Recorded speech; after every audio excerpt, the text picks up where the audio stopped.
नमस्ते everyone, good morning, good afternoon और good evening.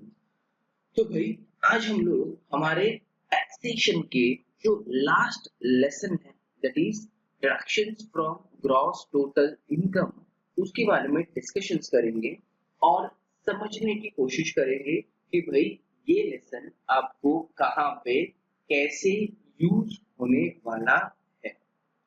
Getting now the very important thing, sir ये deductions मतलब क्या है और ये ग्रॉस टोटल इनकम का मतलब क्या है। एक असेसी पर्सन जिसको आप असेसी कहते हो कैलकुलेशंस में, वो एक से ज्यादा सोर्सेस से पैसे कमा सकता है।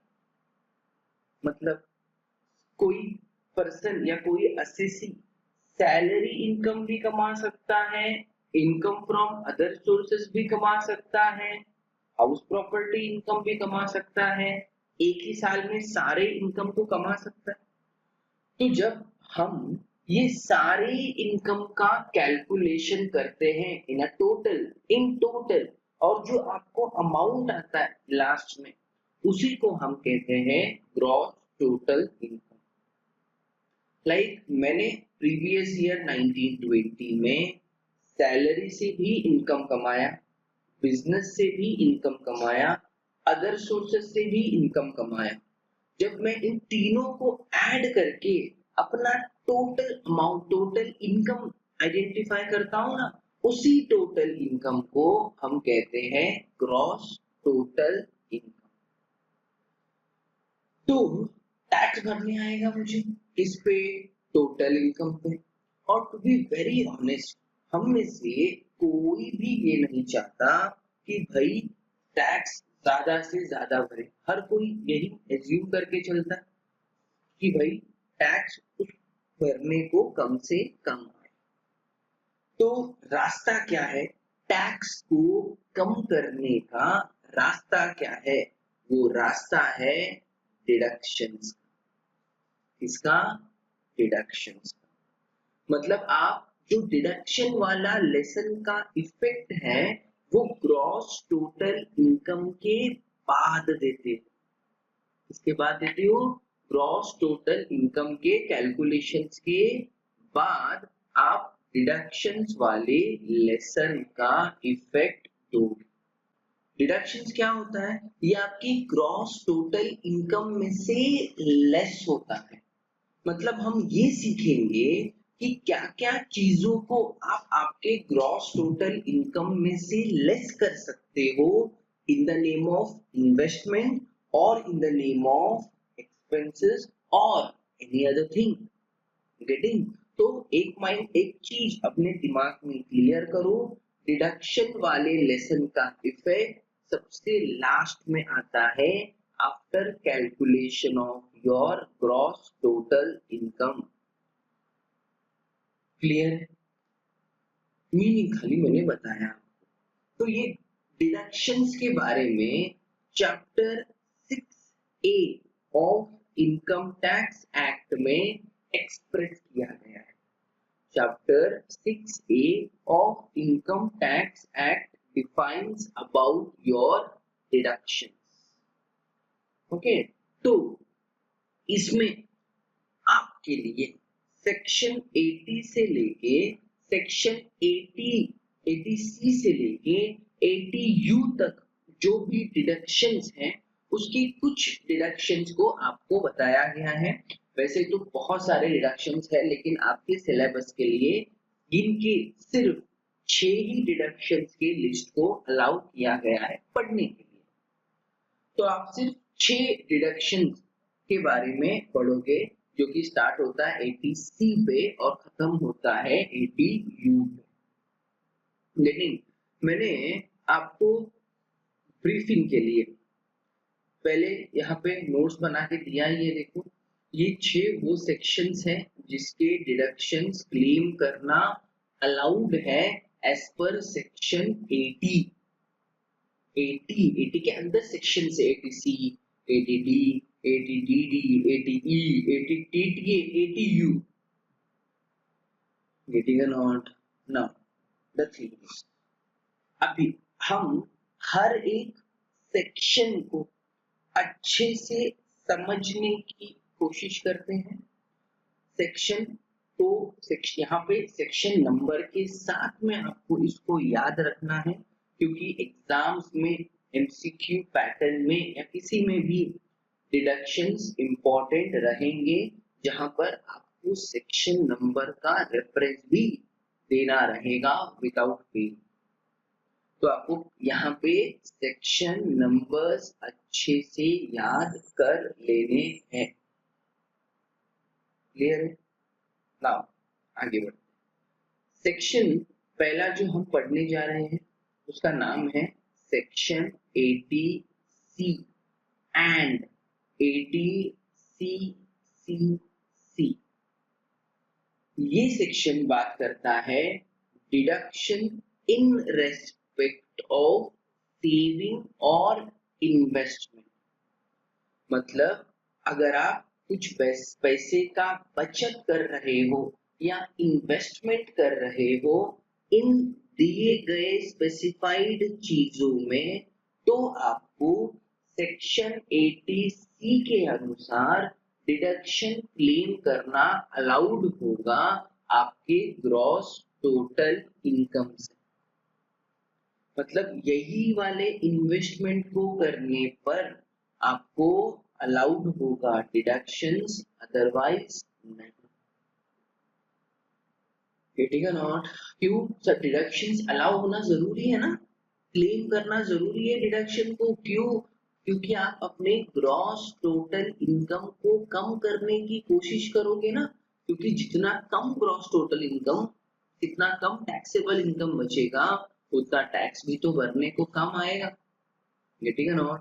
जैसे मेरा समझो total income, gross total income for example 10 lakh रुपए आ रहा है, तो मुझे टैक्स 10 लाख रुपए पे भरने आएगा, मतलब टैक्स लाखों में चला जाता। तो ये डिडक्शन वाला लेसन, अभी ये जो सेक्शन 80C है, ये इसका इफेक्ट क्या होता है? लेस होता है। समझो मैंने LIC में पैसा भरा है, कितना भरा? 50,000। तो मैं ये 50,000 को क्या करूंगा? माइनस कर दूंगा। तो मेरा नेट टैक्सेबल इनकम कितना बचेगा? 9,50,000 बचेगा। मुझे टैक्स पहले 10 लाख पे लग रहा था, अब 9.5 लाख पे लगेगा। मतलब डिडक्शन वाले लेसन के वजह से आपका ग्रॉस टोटल इनकम कम होता है और आपका जो नेट टैक्सेबल इनकम बच रहा है उस पे टैक्स लगता है। तो बेनिफिट है ना डिडक्शंस का। क्या बेनिफिट है? आपको टैक्स कम से कम लगता है। ठीक? तो 80C के अनुसार आपको क्या क्या चीजों का डिडक्शंस अलाउड है वो हम देखते हैं। पहले है सेक्शन 80C का LIC। अगर आपने लाइफ इंश्योरेंस कॉर्पोरेशन या LIC निकलवाया है और उसके प्रीमियम का डिडक्शन आपको सेक्शन 80C के इसमें अलाउड होगा। और डेफर्ड एन्युटी और deferred annuity by government, government का इन्वेस्टमेंट प्लान्स होता है टाइप ऑफ LIC से, क्योंकि रिटायरमेंट के बाद ही वो पैसा मिलने शुरू होता है स्पेसिफाइड टाइम पीरियड के बाद में। तो आपने कुछ गवर्नमेंट के एन्युटी प्लान में पैसा इन्वेस्ट किया, तो जितना पैसा इन्वेस्ट किया उतना डिडक्शंस के नाम पे सेक्शन 80C में अलाउ होगा। Then contribution to recognized provident fund, statutory provident fund, public provident fund, PF सुना होगा। अगर आपने प्रोविडेंट फंड अकाउंट में पैसा जमा किया है, तो जितना पैसा आपने जमा किया है प्रोविडेंट फंड अकाउंट में, उसका डिडक्शंस आपको सेक्शन 80C में अलाउ होगा। और नेशनल सेविंग सर्टिफिकेट NSC, ये गवर्नमेंट द्वारा इशूड सिक्योरिटीज है ये। अगर आप उसमें पैसा इन्वेस्ट कर रहे हो तो जितना पैसा इन्वेस्ट किया उसका डिडक्शन हम 80C में दे देंगे। फिर equity linked insurance plan. Equity linked insurance plan का मतलब क्या होता है? अगर आपने कोई ऐसा इंश्योरेंस प्लान लिया है जो इक्विटी शेयर्स को रिलेट करता है, शेयर मार्केट में रहने वाले इक्विटी शेयर्स को रिलेट कर रहा है, लिंक्ड है, तो उसको हम ELSS कहते हैं। प्लान आता है, ये टाइप ऑफ म्यूचुअल फंड जैसे वर्क करता है। तो अगर आपने ELSS में पैसा इन्वेस्ट किया, उसका डिडक्शन का बेनिफिट आपको सेक्शन 80C में मिलेगा। Then principal repaid on loan taken for purchase of new house. ये क्या है? देखो, अगर आप न्यू हाउस खरीदते हो, दैट इज नया घर खरीदने जा रहे हो, और आपने अगर लोन लिया उस नए घर को खरीदने के लिए, तो बैंक आपसे हर महीने का EMI लेती है। वो EMI के अंदर जो कंपोनेंट होता है, एक कंपोनेंट होता है प्रिंसिपल अमाउंट का, और दूसरा कंपोनेंट होता है इंटरेस्ट का। तो इसमें ये जो प्रिंसिपल पोर्शन आपने पेमेंट किया ना आपके होम लोन का, उसका डिडक्शन सेक्शन 80C में मिल जाता है। आई रिपीट, जो प्रिंसिपल पोर्शन है, सेक्शन प्रिंसिपल पोर्शन है आपके होम लोन के रीपेमेंट में, उसका डिडक्शन सेक्शन 80C में अलाउड होता है। और सर इंटरेस्ट का क्या, छोड़ दो क्या? अरे इंटरेस्ट का भी तो बेनिफिट मिलता है इसमें, सेक्शन 24 में। थोड़ा याद करो, सेक्शन 24 मैंने ही आपको सिखाया। कब सिखाया? पहला ही lesson, income from house property. उसमें आप लिखते हो ना डिडक्शंस अंडर सेक्शन 24, जिसमें हम लिखते स्टैंडर्ड डिडक्शन, फिर आता है इंटरेस्ट फॉर द ईयर। वो इंटरेस्ट क्या था? ये इंटरेस्ट था। तो प्रिंसिपल अमाउंट जो आपने रीपे किया, प्रिंसिपल मतलब मुद्दरा, प्रिंसिपल अमाउंट जो आपने रीपे किया, उसका डिडक्शन सेक्शन 80C में मिलेगा, और इंटरेस्ट जो आपने भरा उसका deduction section 24 of income tax of income from house property में मिलेगा। गेटिंग? चीजों को नोट डाउन करके जाओ समझ के, क्योंकि भाई आपको आपके मेमोरी पावर पे तो भरोसा है। Then we have tuition fees. What is tuition fees? देखो, कॉलेजेस में आप जो फीस भरते हो ना, वो फीस में कुछ कंपोनेंट कॉलेज वाले in the name of tuition fees वसूलते हैं। तो वो जो कंपोनेंट ट्यूशन फीस का है, उसका डिडक्शन सेक्शन 80C में अलाउड है। मतलब ये आपके प्राइवेट कोचिंग सेंटर वाले ट्यूशन फीस का बात नहीं कर रहा। ये आपके प्राइवेट सेंटर वाले कोचिंग सेंटर का ट्यूशन फीस नहीं, ये आप जो कॉलेज में भरते हो ट्यूशन फीस, उसका डिडक्शन सेक्शन 80C में अलाउड है। Then bank FD for 5 years. अगर आपने बैंक में FD बनाया 5 साल के लिए, तो जितने का FD अमाउंट है उसका डिडक्शन सेक्शन 80C में मिलेगा। NABARD bonds, again NABARD government के बॉन्ड्स है, अगर आपने उसमें पैसा इन्वेस्ट किया है, you will get the benefit of that. Next है senior citizen saving scheme. Section 80C में ये एक फर्दर इन्वेस्टमेंट ऑप्शंस है फॉर अ सीनियर सिटीजन। उन लोगों के लिए गवर्नमेंट जो स्कीम बनाती है सीनियर सिटीजन्स का, जिसमें पैसा डिपॉजिट करना होता है, जिसके बदले में उनको रिटर्न्स मिलता है, उसका डिडक्शन उनको सेक्शन 80C में दिया गया है। Then we have PU 5 year time deposit. Time deposit मतलब ये फिक्स डिपॉजिट है। पोस्ट ऑफिस में 5 साल के लिए अगर आपने FD बनाया है, तो वो FD का आपको सेक्शन 80C में डिडक्शन क्लेम करने को मिलेगा। देन सेक्शन 80CC जो कि बात करता है premium for pension plan of LIC। Again, अगर आपने LIC के किसी प्लान में इन्वेस्ट किया है जो कि पेंशन प्लान है, जिसका आपको आने वाले दिनों में पेंशन मिलेगा, उसका आपने प्रीमियम भरा, तो उसका डिडक्शन सेक्शन 80CC में मिलेगा आपको। सॉरी, आगे इसमें दैट इज सेक्शन 80C में आपको एक इम्पोर्टेंट पॉइंट याद रखना है और वो ये है कि इसमें आपको जो मैक्सिमम अलाउेबल लिमिट है वो है ₹1,50,000 ओनली का। आपको 1,50,000 से ज्यादा अमाउंट का डिडक्शन क्लेम करने नहीं मिलेगा सेक्शन 80C के अंदर।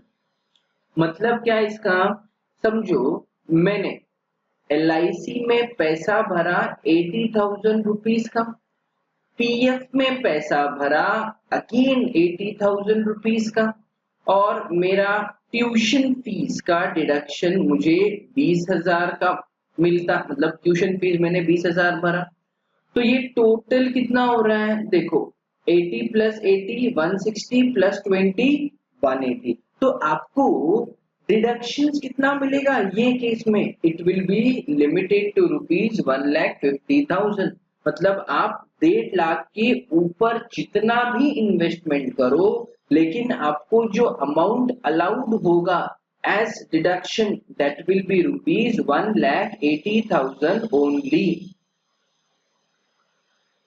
तो ये चीजों को आपके दिमाग में क्लियर रखो। सेक्शन 80C में आपको ज्यादा से ज्यादा जो डिडक्शन मिलेगा वो 1,50,000 का ही रहेगा, नॉट अबाउट दैट। समझो मेरा सिर्फ LIC का इन्वेस्टमेंट है, ये तो है ही नहीं, और वो सिर्फ 80,000 का है, तो डिडक्शन कितने का, it will B of ₹80,000 only. Clear है आपको? ओके, कुछ डाउट है तो ये वाला पॉइंट पूछ सकते हो, क्योंकि MCQ में इसका क्वेश्चन बिठाया जाता है बहुत अच्छे तरीके से। ये हो गया आपका सेक्शन 80C और section 80CCC। Now next we have section 80D, deduction for medical insurance premium paid. ये मेडिकल इंश्योरेंस प्रीमियम होता क्या है, पर्सन या असेसी अगर अपने हेल्थ इंश्योरेंस के ऊपर कुछ प्रीमियम भरता है तो वो प्रीमियम अमाउंट का डिडक्शन आपको अंडर सेक्शन 80D में क्लेम करने को मिलेगा। इसका हेल्थ इंश्योरेंस पे भरे हुए प्रीमियम का डिडक्शन 80D में मिलता है। वही अगर लाइफ इंश्योरेंस के ऊपर भरता ना प्रीमियम तो वो 80C में चला जाता। तो हेल्थ इंश्योरेंस का कहां पे मिलता है, 80D में। लेकिन भाई अगेन लिमिट्स है। क्या लिमिट्स है, अगर उसने हेल्थ इंश्योरेंस प्रीमियम खुद के लिए या अपने वाइफ के लिए या अपने बच्चों के लिए पे किया है तो deduction allowed is maximum limited to ₹25,000 only. मतलब ज्यादा से ज्यादा डिडक्शंस के नाम पे कितने अमाउंट का बेनिफिट मिलेगा, 25,000 का। समझो मैंने अपने फैमिली का, दैट इज मेरा, अपने वाइफ का और अगर अपने बच्चों का इंश्योरेंस निकलवाया, क्या, मेडिकल इंश्योरेंस, तो प्रीमियम भरने आएगा।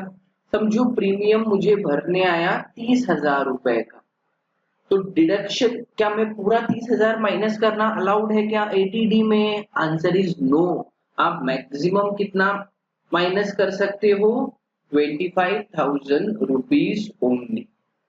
क्यों, क्योंकि ये लिमिटेड है। आपको सेक्शन नंबर भी याद रखना है, वो सेक्शन क्या चीजों के बारे में बोलता है उसको भी याद रखना है, उसके अमाउंट कितने हैं, लिमिटेड अमाउंट क्या है वो भी आपको अच्छे से याद करना है।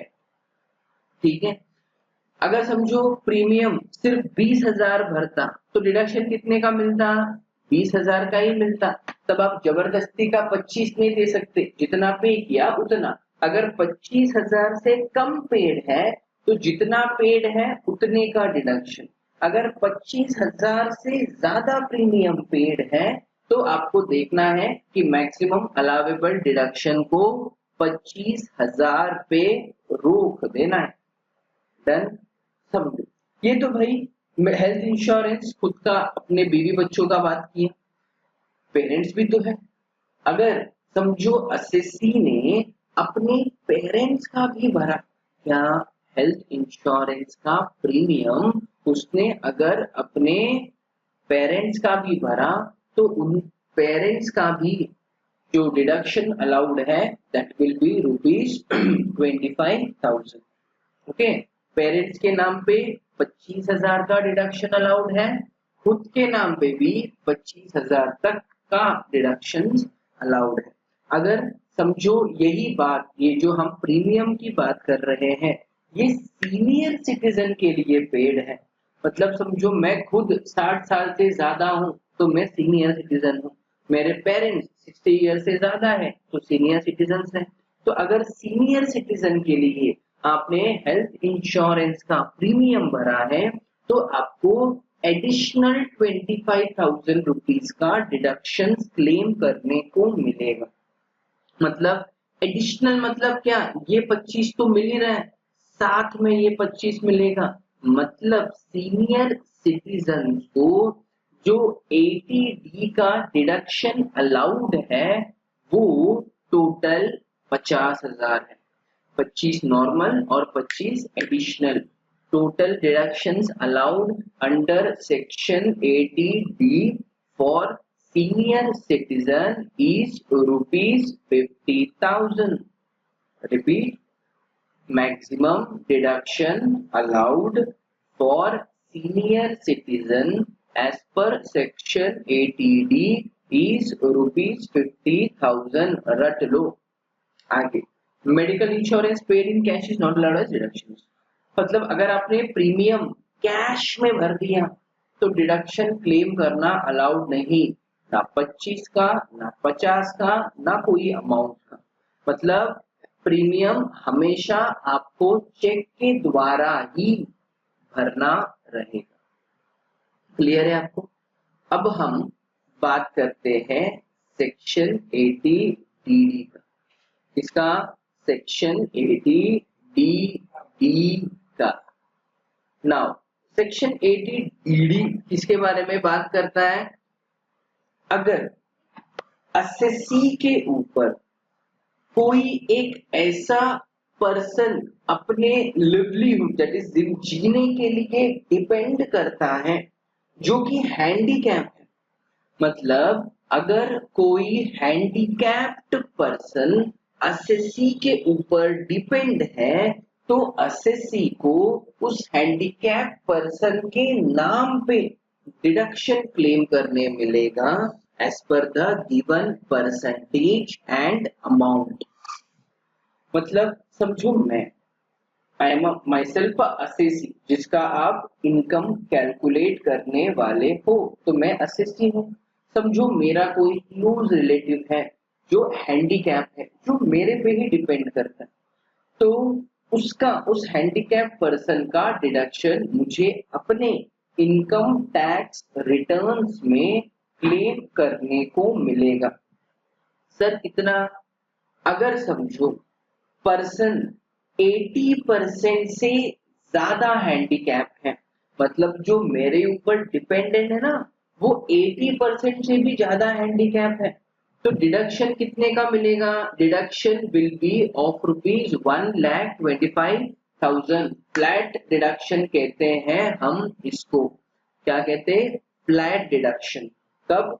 अगर 80% से ज्यादा हैंडीकैप है तो सीधा सीधा स्ट्रेट अवे डिडक्शन अलाउड आपको 1,25,000 का। और वही अगर पर्सन 40% से 80% के बीच में हैंडीकैप है तो जो डिडक्शन अलाउड है वो है 75,000 रुपीज का। और अगर समझो पर्सन 40% से भी कम हैंडीकैप है तो there is no deduction. Getting? क्या याद रखना है? अगर हैंडीकैप पर्सन डिपेंडेंट है एसएससी के ऊपर तो वो एसएससी को सेक्शन 80DD का बेनिफिट क्लेम करने को मिलेगा। कितना मिलेगा? परसेंटेज चेक करना पड़ेगा। अगर पर्सन 80% से ज्यादा हैंडीकैप है तो 1,25,000 का डिडक्शन। अगर पर्सन 40% से 80% के बीच में हैंडीकैप है तो 75,000 का डिडक्शन। और अगर पर्सन 40% से भी कम हैंडीकैप है तो कोई डिडक्शन नहीं, कुछ नहीं मिलेगा। गेटिंग? प्लीज बच्चों सेक्शंस को अच्छे से याद करो। एग्जाम्स के दौरान, एग्जाम के बाद भी ये सेक्शंस आपको बहुत मैटर करेंगे, क्योंकि आज के दिन पे इवन टुडेज वर्ल्ड अगर कोई जॉब पे जा रहा है या बिजनेस इनकम कमा रहा है तो उनको जो टैक्स लग रहा है वो टैक्स को सेव करने में ये डिडक्शन वाला चैप्टर बहुत इंपॉर्टेंट रोल प्ले करता है। तो आप भी कल के दिन पे जब पैसे कमाओगे, आपके इनकम से टैक्स कटेगा, तब आपको ये डिडक्शन वाले लेसन सबसे ज्यादा यूज में आएंगे, याद रखना। गेटिंग? ये हो गया अपना section 80 D. Then next we have section 80 E for education. Section 80 किसके बारे में बात करता है? एजुकेशन के बारे में। मतलब देखो, अगर आपने अपने हायर एजुकेशन के लिए लोन लिया है और वो लोन पे अगर आपने बैंक को इंटरेस्ट भरा है तो जितना इंटरेस्ट आपने भरा उतने इंटरेस्ट का डिडक्शन आपको अलाउड हो जाएगा सेक्शन 80 ई में। इसके लिए बोल रहा हूं E for education. Sir limit है क्या? There is no limit. No limit मतलब जितना इंटरेस्ट पेड है एजुकेशन लोन के ऊपर उतना पूरा इंटरेस्ट क्लेम करने को मिलेगा अंडर सेक्शन 80 ई। क्लियर है? 80 E for interest on higher education. कितना लिमिट है? कोई लिमिट नहीं है। अब आगे बढ़े और थोड़ा सा। Next we have section 80 T deduction on interest on saving account. सब क्या है ये? अगर आपका बैंक में सेविंग अकाउंट है और वो सेविंग अकाउंट पे अगर आपको इंटरेस्ट इनकम मिला तो मेरा पहला सवाल आपके लिए वो कौन सा सोर्स ऑफ इनकम कहलाएगा?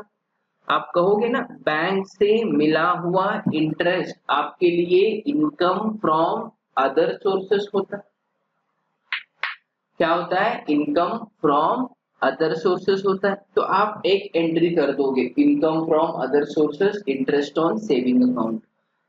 लेकिन वो सेविंग अकाउंट के इंटरेस्ट इनकम का एक और इफेक्ट आता है और वो इफेक्ट है सेक्शन 80 टी का, जहां पर बोला गया है कि अगर आपको सेविंग अकाउंट पे इंटरेस्ट मिला तो वो सेविंग अकाउंट का आपको डिडक्शंस क्लेम करना अलाउड है under section 80 T. Again there is a limitation of rupees 10,000। मतलब आप ज्यादा से ज्यादा सेक्शन 80 टी के अनुसार जो डिडक्शन अमाउंट क्लेम कर पाओगे will be rupees 10,000 only. Okay, कहने का मतलब समझो 13,000 का टोटल इंटरेस्ट मिला है सेविंग अकाउंट का इंटरेस्ट, तो आप 80 टीटीए के डिडक्शन में इंटरेस्ट ऑन सेविंग अकाउंट का कितना अमाउंट लिखोगे? 13,000 लिखोगे कि 10,000? आपको 10,000 लिखना पड़ेगा। ऐसे क्यों? क्योंकि लिमिटेड है ना, 10,000 तक ही इनकम आप माइनस में लिख सकते हो डिडक्शंस में when there is a interest on saving account. Clear है आपको? समझो इंटरेस्ट 3,000 का मिलता तो डिडक्शन कितने का? 3,000 का। यहाँ पे इंटरेस्ट 10,000 से ज्यादा है ना, इसलिए इसको लिमिटेड टू 10,000 करके छोड़ दिया हमने। आगे section 80U deduction for handicapped resident individual. ये जो सेक्शन है इसमें भी आपको डिसेबिलिटी का ही डिडक्शन मिलता है। फर्क सेक्शन 80DD, हमने ये डिसेबिलिटी वाला पॉइंट सेक्शन 80DD में देखा था। दिखाऊं? देखो सेक्शन 80DD, यहाँ पे देखो सेम, और यहाँ पे देखो 80U सेम, परसेंटेज अमाउंट सबका डिडक्शन सेम है। तो फर्क क्या है between your section 80DD and section 80U? फर्क क्या है?